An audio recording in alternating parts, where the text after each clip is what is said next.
تقرب الی اللہ کے دو مراحل بیان کیے اس حدیث میں. فرمایا وَمَا تَقَرَّبَ إِلَيَّ عَبْدِي بِشَيْءٍ أَحَبَّ إِلَيَّ مِمَّا افْتَرَضْتُهُ عَلَيْهِ. میرا بندہ جب میرا قرب حاصل کرنے کی کوشش کرتا، تقرب جو ہے باب تفاعل ہے، محنت سے کوئی کام کرنا، کوئی چیز حاصل کرنا محنت کے ساتھ، تقرب تعلم علم حاصل کرنا محنت کے ساتھ، مسلسل پہم جد و جہد کے ساتھ. من تقرب الی عبدی ما تقرب الی عبدی بشیء احب الی مما افترضته علیہ. میرا بندہ جب میرا قرب حاصل کرتا ہے تو جن چیزوں سے حاصل کرتا ہے ان میں مجھے محبوب ترین وہ ہیں کہ جو میں نے اس پر فرض کر دی. اس کے برعکس وما یزال عبدی یتقرب الی بالنوافل، اور نہیں ہوتا یہ کہ میرا بندہ میرا قرب حاصل کر رہا ہو نوافل کے ذریعے سے، یہاں تک کہ ایک مقام آ جاتا حتی حبہ، کہ میں اس سے محبت کرنے لگتا ہوں. فکنت سمعہ الذی یسمع بہ، پھر میں اس کے کان بن جاتا ہوں جن سے وہ سنتا ہے. اب دیکھیے یہاں میں نے کہا تھا ہوشیار کے رہ بر دب تیغست قدم رہا، ہوشیار ہو جائیے. اب ایسا پل صراط کا مقام آ گیا ہے کہ ذرا ادھر سے ادھر ہوئے تو معاملہ خراب ہو جائے. اللہ بندے کا کان بن جاتا ہے. وہ بصرہ الذی یبصر بہ، میں اس کے وہ آنکھیں بن جاتا ہوں جس سے وہ دیکھتا ہے. اللہ اکبر، کیا مطلب ہے اس کا؟ کون سمجھے گا؟ وَيَدَهُ الَّتِي يَبْطِشُ بِهَا، اور میں اس کا ہاتھ بن جاتا ہوں جس سے وہ پکڑتا ہے. وَرِجْلَهُ الَّتِي يَمْشِي بِهَا، اور اس کے پاؤں بن جاتا ہوں جس سے وہ چلتا ہے. اللہ اکبر، اللہ بندے کے پاؤں بن جاتا ہے. یہ کون سا مقام ہے؟ اب ان دونوں میں بلند تر کون سا مقام ہے؟ دیکھیے یہاں بھی وہی بات آئے گی. میں نے عرض کیا ہے کئی دفعہ، جہاد کے 3 مراحل ہیں: نفس کے خلاف جہاد، باطل نظریات کے خلاف جہاد، اور نظام باطل کے خلاف جہاد. سب سے اونچا کون سا ہے؟ نظام باطل کے خلاف جہاد. اہم ترین کون سا ہے؟ نفس کے خلاف جہاد. ای الجہاد افضل، افضل ترین جہاد وہ ہے نچلا والا، پہلی منزل کا. اس لیے کہ پہلی منزل ہوگی تو دوسری بنے گی، دوسری ہوگی تو تیسری بنے گی.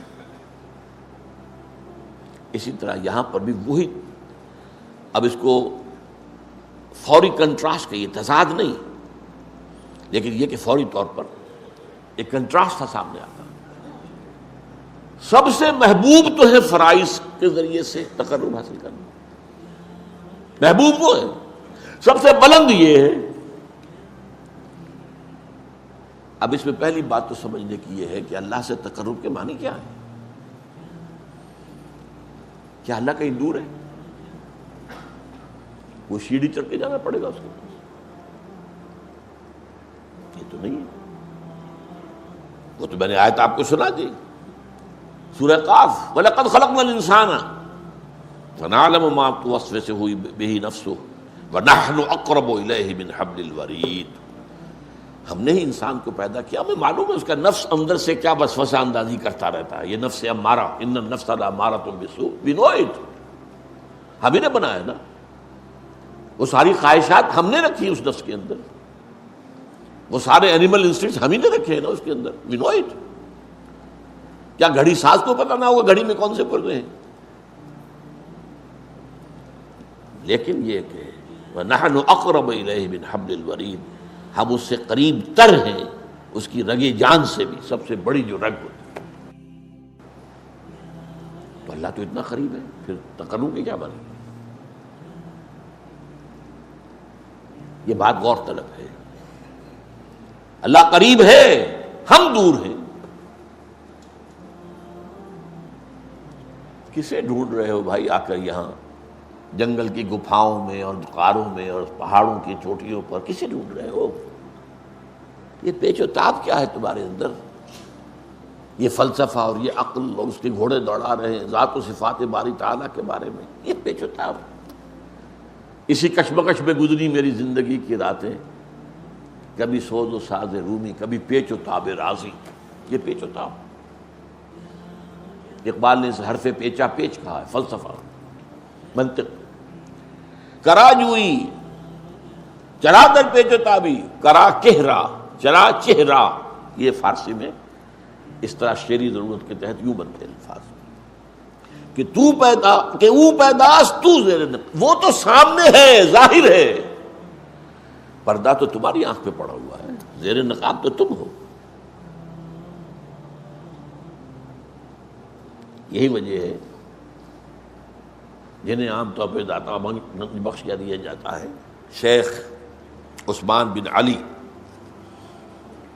الجلابی ثم حجویری ثم لاہوری، ان کی کتاب یہ تصوف کی بالکل ابتدائی کتابوں میں سے ہے، کشف المحجوب، بالکل ابتدائی، امہات الکتب میں سے تصوف۔ نام کیا ہے؟ کشف المحجوب۔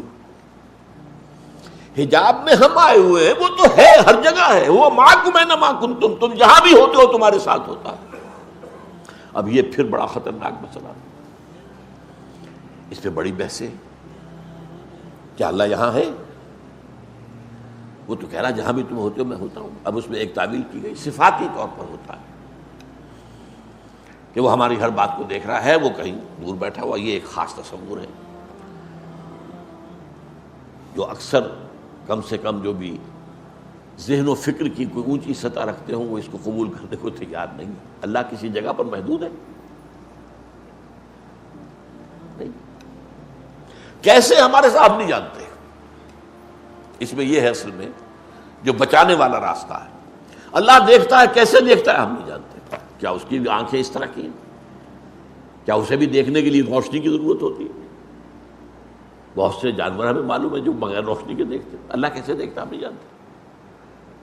وہ سنتا ہے، یہ جانتے ہیں ہم، کیسے سنتا ہم نہیں جانتے۔ وہ ہمارے ساتھ ہے، اس میں کوئی شک نہیں، کیسے ہے یہ ہم نہیں جانتے۔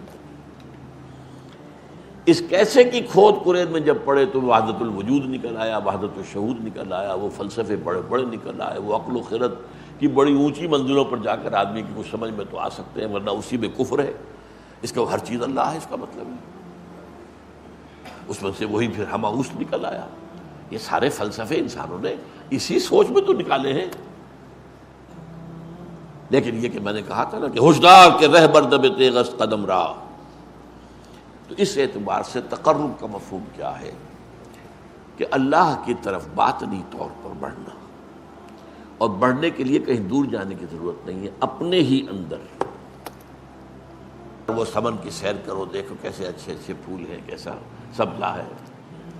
ارے تم خود گنچے سے کم دمکتے ہوئے نہیں ہو، تم تو اللہ کی تخلیق کا کلائمیکس ہو۔